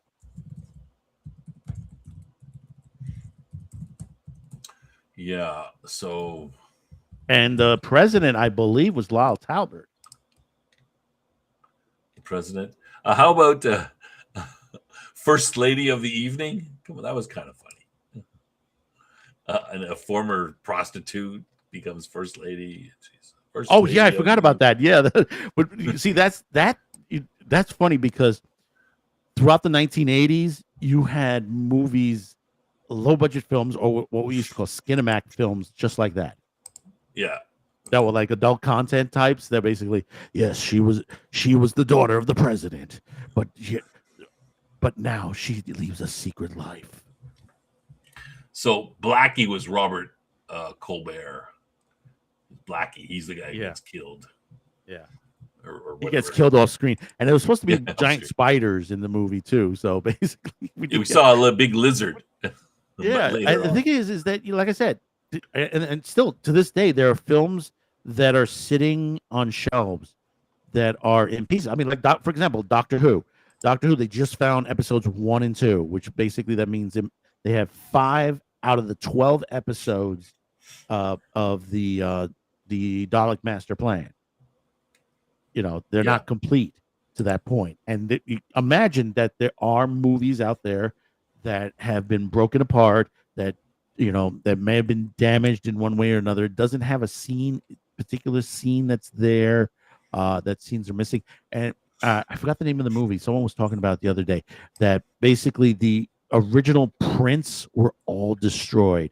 So they had to take whatever they had left and put it back together, but it was nothing like what the original movie was, because the original film was also destroyed. Hey, Peter Pan Theater, the woman who was playing Cleopatra, that's Jenny Agutter from Logan's Run, right? Yes. She plays the number 2 spot in across from Michael York. We didn't mention. You got to say there's a who's who in this movie, Yeah. which was the same thing if you go to Kentucky Fried Movie. It was a who's who was in there as well. Yeah, there's tons of. We didn't mention Silly Pate. Oh yeah, Silly Pate. That was a little bit like Silly Putty, but it's also pate, and you can eat it. Okay, great. I don't think I would. Yeah. All right. Yeah. Okay. We did this movie. We have 4 people watching, which is a little bit lower than normal, but hey, that's great. I don't think this movie was very popular with our viewers, our regular. Maybe it's veers too far from the science fiction and into more of the parody thing. Or maybe because you scheduled this episode for 11 a.m. Eastern. Yeah. I fixed that though. Yeah, after I told you this evening.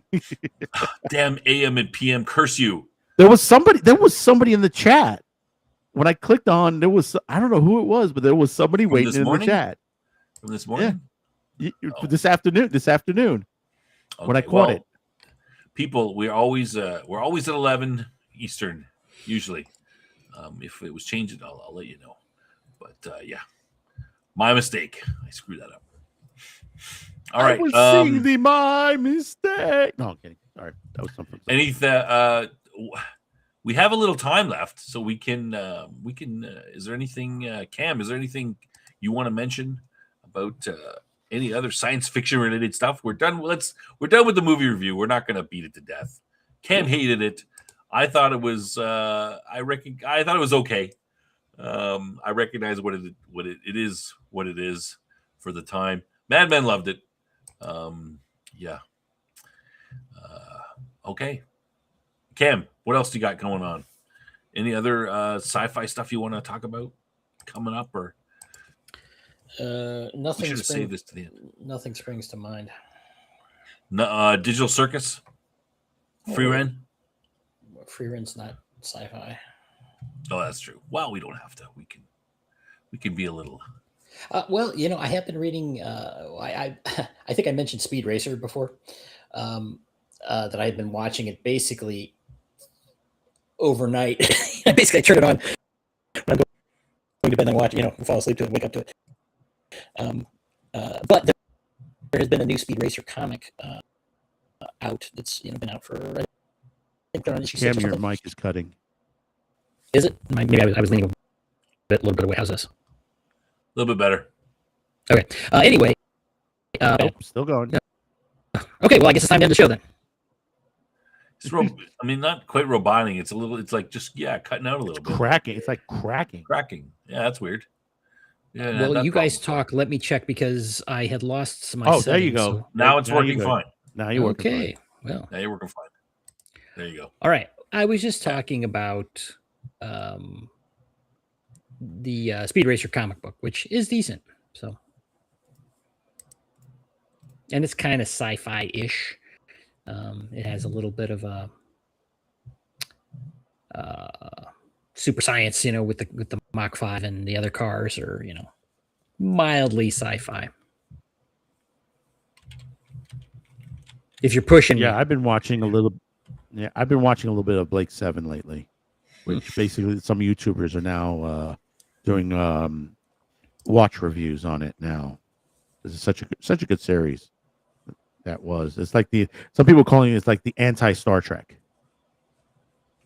Yeah.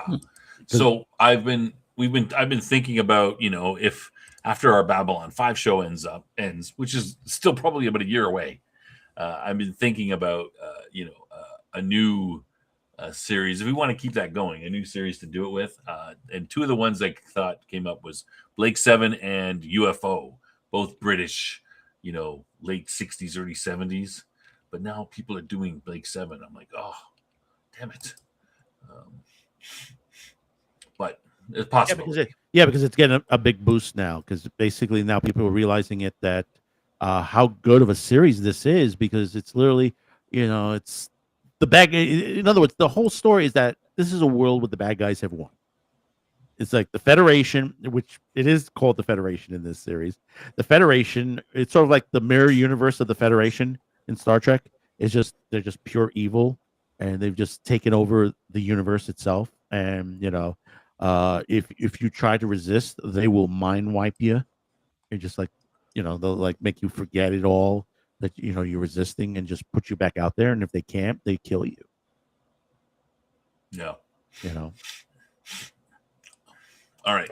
Let me let's pivot to upcoming movies.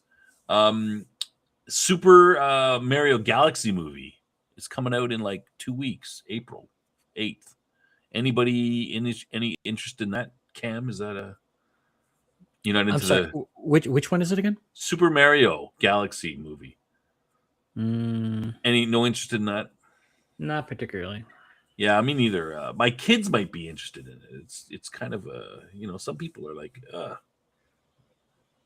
no. How about Mortal Kombat 2? Have you guys heard about? That's interesting. That maybe that and Street Fighter look good. Cam,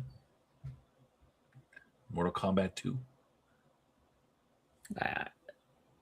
I wouldn't normally go for these movies myself, but Carl Urban's in it. Yeah, go ahead. No, I was gonna say I probably wouldn't go see it. Not something that would interest you. The Mandalorian and Grogu. Oh, hell no. No. Normally this would be of interest to me, but I just, it just looks like, I wasn't too impressed with the Mandalorian season 3.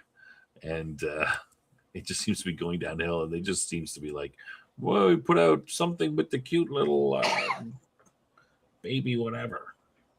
No interest. All right. Masters of the Universe. Doesn't look good.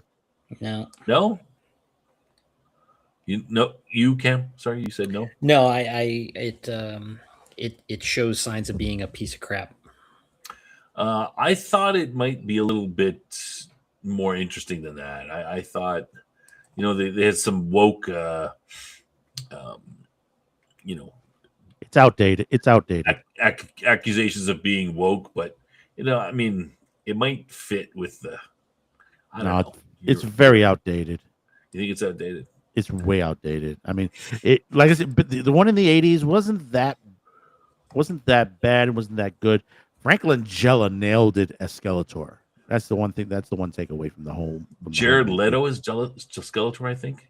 This one. Yeah, Yeah, Frank that's a bad Langella time. nailed it as Skeletor. Okay, how about Disclosure Day? Now, this was a trailer in Project Hail Mary. It's one of the trailers.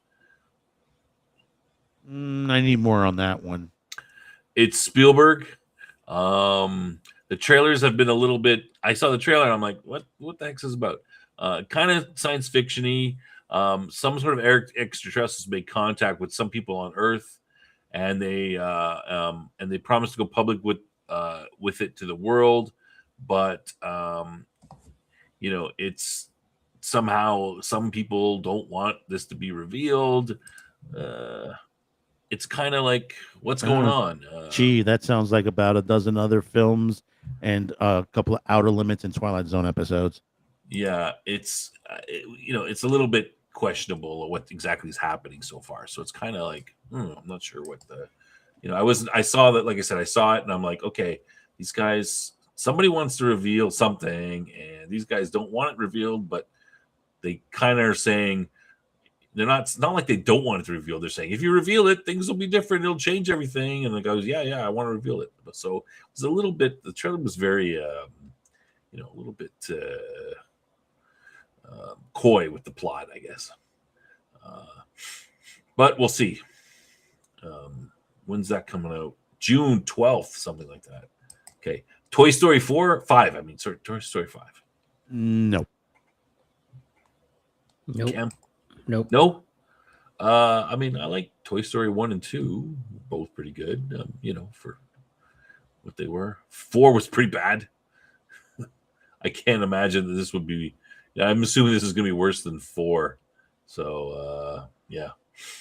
Supergirl.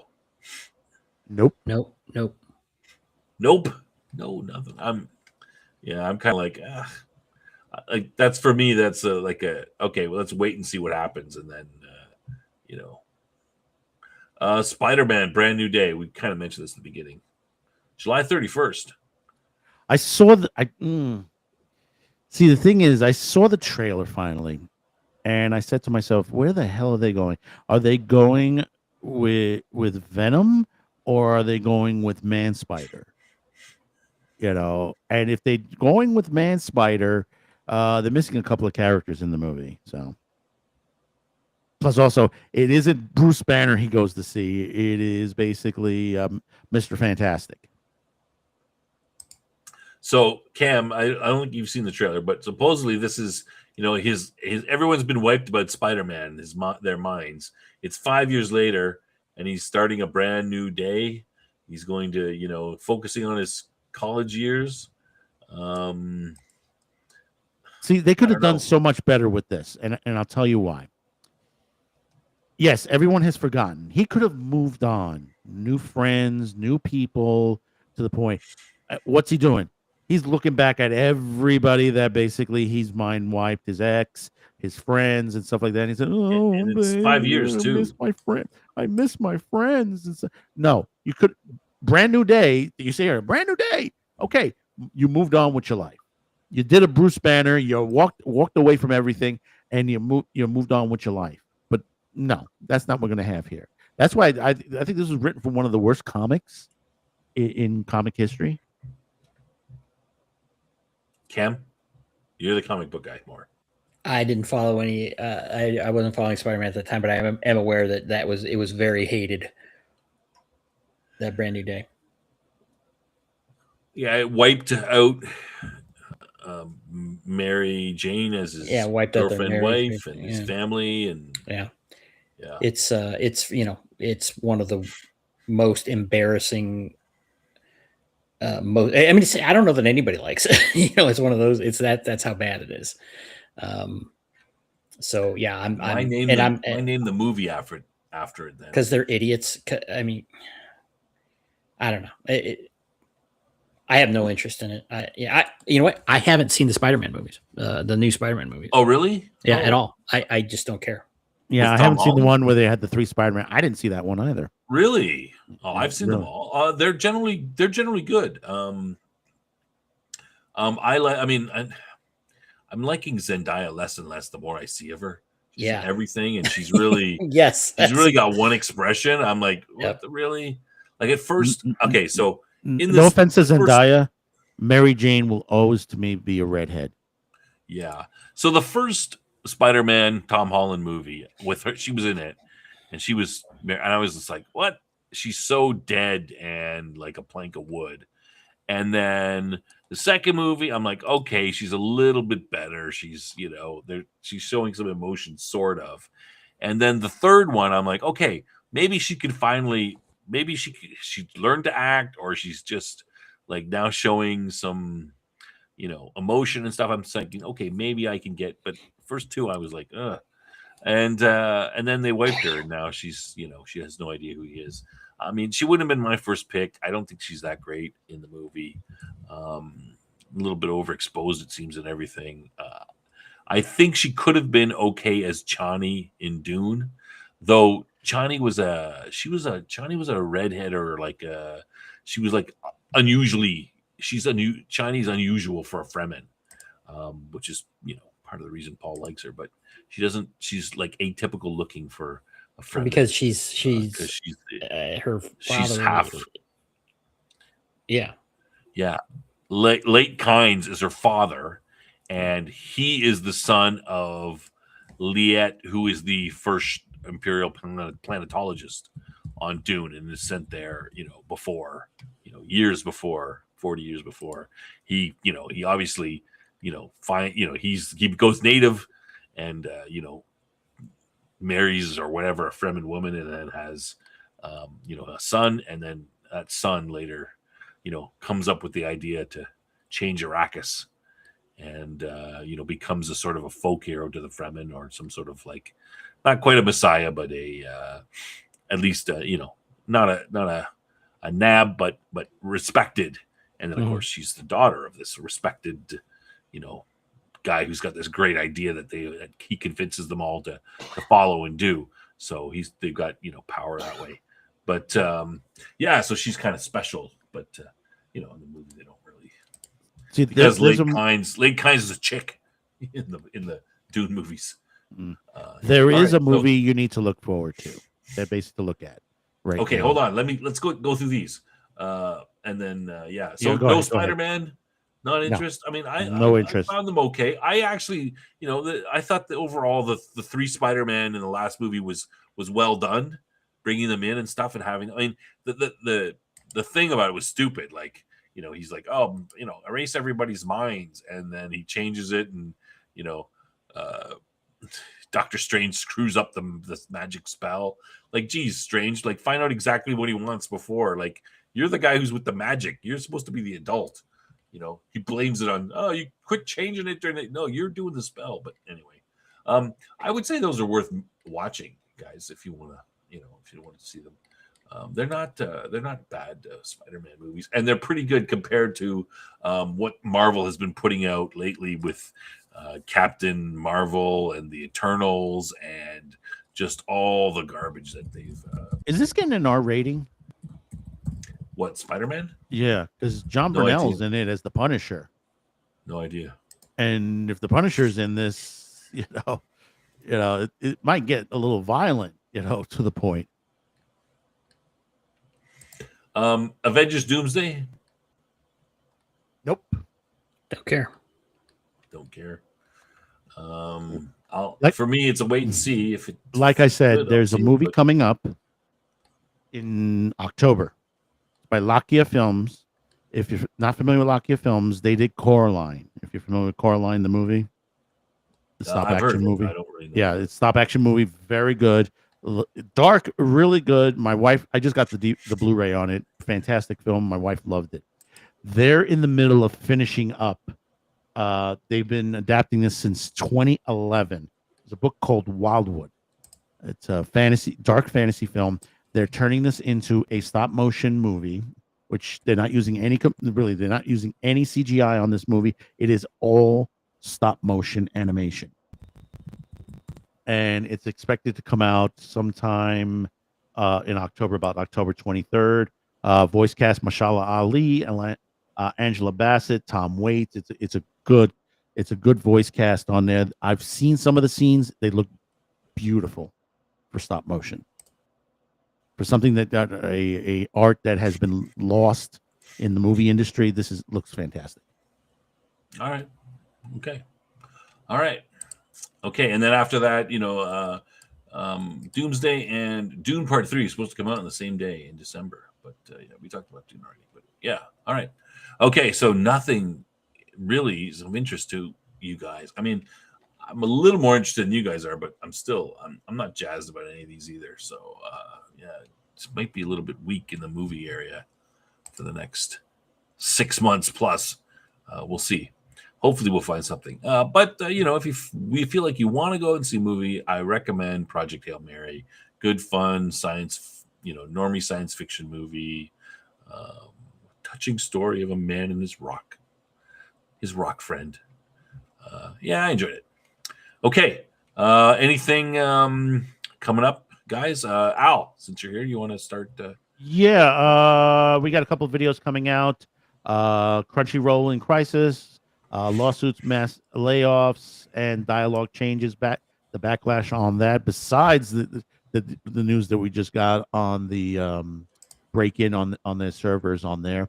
We also have 2 physical media videos. One on vinyl, just hitting $1 billion last year, and Panasonic is being flooded with orders for Blu-ray player recorders. And of course, we have another small little best of the Peter Jurczyk interview, which basically he had a telepath crush on the set. Can you guess which telepath he had a crush on? Yes. Find out this week. But I've already seen that. So I already know. And Tuesday, live, 3 p.m. Eastern, we will have on the Man Cafe the Chuck Norris tribute show, which we'll be talking about his movie career. We'll be clipping some of the movies that we thought, ahead of its time to the situation. And we have a montage that we just put together, which is fantastic. I just finished editing it today and just uploaded it into Restream, so it's all ready to go onto there. And hopefully, Cam, if you can join us, because I got a extra seat there because Outpost won't be joining us. He has an appointment that day. What day is it? Tuesday, 3 p.m. I have a game on Tuesdays now. But thank you. Damn. Oh, okay. And check out Dean, one of our usuals on Babylon 5. His show, which he talks about his new game. Was it Unsomething Destiny? Untold Destiny. Untold Destiny, an RPG game based on the D20. And I don't really know much about that. Cam, you take over. Tell me a little about this. You know a bit about it. Okay, well, yeah, Dean is designing. Is very near. It is designed. They're nearing the end of production for their game system, and he's got a lot of unique mechanics. If I was to okay, well, so the mechanic is basically a multi D20 system. So instead of having a lot of modifiers and numbers to add up, you're rolling additional dice depending on your skill level, your proficiency level, and you're taking the highest. Of, let's say you I think you can roll 4 or up to 5 D20s. Dean can explain this much better than I can. Anyway, that's how you're doing, as opposed, and it seems to be a very elegant, smooth system where things will be very consistent, and it'll be a quick learning curve. And once people learn it, you'll be banging out the dice and getting your result. He's done a lot of the math behind it, so he understands it very well, what the odds are, and as you progress and such. So very interesting. And then that's just the core mechanic. And there's a lot of they've got a lot of interesting classes. Their way that they do magic is a little different. They've got the whole system is very interactive. So there's various reactions or interrupts you can do. So it's not like you're sitting around. Typical problem in RPGs, you're sitting around waiting for your turn to come around. Not with Dean's game, Dean and Vicky. There's things that you could do at any point, basically, and interesting ways to pay for that and balance it. It really sounds like a very cool game. I can't wait to try it out. All right, and I think his Tuesday live stream, which you see there in the middle, that's the one where he talks about he has in the past anyway, talks about some aspect of the game, like the fighting, the gods in the system, that kind of stuff. Yeah, he's basically reviewing a lot of the content, or the outlining his system. And you can ask questions and stuff. So he's right there to answer your questions. So yeah, so if that's of any interest to anybody, jump right in and do that.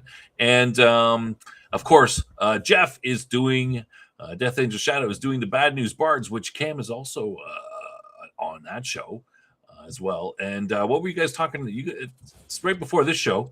What were you talking about today on the show? Yep, we had Agile Monk and Michael, who are father and son, and they are putting out a Kickstarter coming up where they're putting out a world book. They've got a setting, but then they also have an interesting supplement that's all about organizations that you can drop into your world. And I wasn't 100% clear on their licensing, but I am on their goal though, and that is that they want people to be able to put this into their personal games, but I believe it was also into their published games. So pretty interesting. I like, there's a variety of people that are doing these kinds of drop-in systems, and this one seems really good. A lot of content for it, and a lot of tools that you can use to make your own content. So seemed pretty cool. So check that show out and learn a little bit more. And Kickstarter, I think they said, is starting early May. All right, so check that out.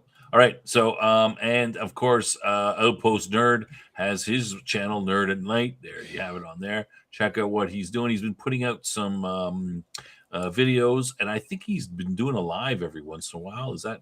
Do you know? He just put out a video for Chuck Norris. Oh, Chuck Norris one, yeah, and maybe I'm wrong about the live stuff, but yeah, go check that out there. And of course, this show.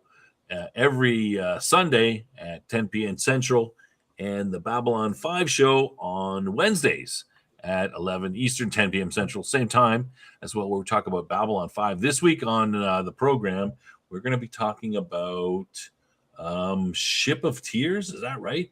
Ship of Tears. And Dean's going to be on that one, as well as maybe another guest as well. Ship of Tears. The Return of Bester. Oh yeah, I watched the beginning of Bester Returns. That's right. I watched the beginning opening crawl credit thing. Yeah, Bester's back again. Is he really evil? Maybe he's not evil. He's misunderstood. Misunderstood evil guy. Maybe.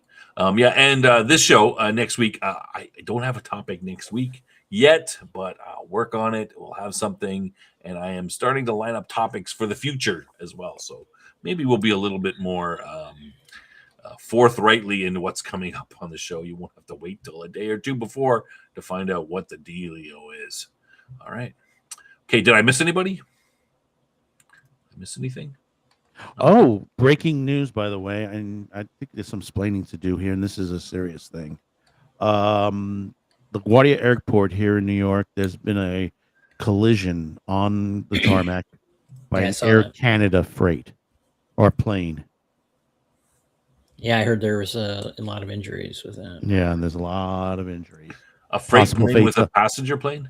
Passenger plane, possible fatalities also. With a freight plane?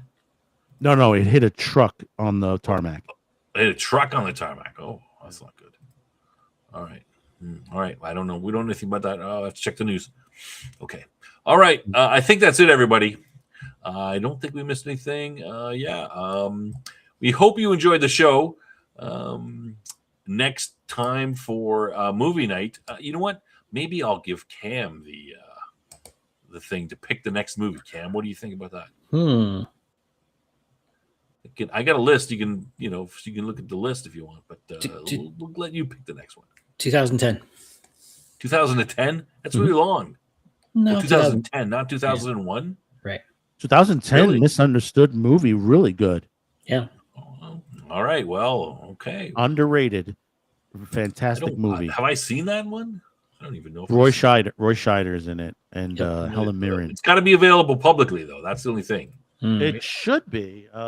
We got to be able to. We'll check it out. All right, we'll check it out. We'll get back to you. That might be the next movie night. Okay, we'll get back to everybody. All right, that's it for the show, everybody. Hope you enjoyed the show. We'll see you next time. Good night, everyone. Good night. Good night.